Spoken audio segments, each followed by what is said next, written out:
Alors, on passe au bloc affiliation prévoyance et au changement affiliation prévoyance. Alors, changement affiliation prévoyance, on va pas passer beaucoup de temps dessus.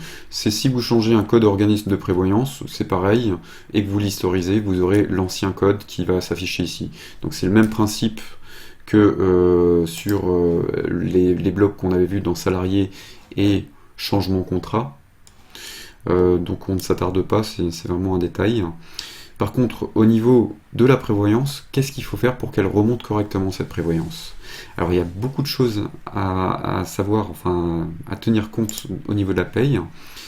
On va reprendre du début. Déjà, il faut que le salarié ait des rubriques de prévoyance dans son bulletin modèle, qui lui sont rattachées. Donc au niveau de son bulletin, il va falloir qu'il ait une des rubriques de prévoyance qu'on a par exemple ici.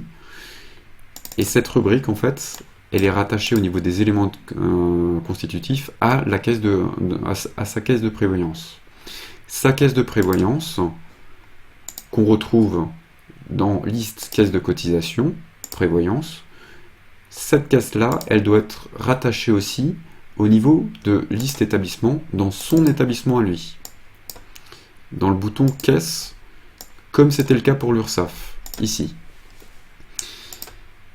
Au niveau de... quand ça c'est fait, on va regarder au niveau du contrat aussi, contrat social. C'est-à-dire que c'est pas parce qu'ils ont la même caisse qu'ils auront forcément les mêmes contrats sur cette caisse de prévoyance, les salariés. Donc je vais dans liste contrats sociaux, et là je vois qu'il y a un contrat social. Ce contrat social, il faut également qu'il soit rattaché au niveau de l'établissement.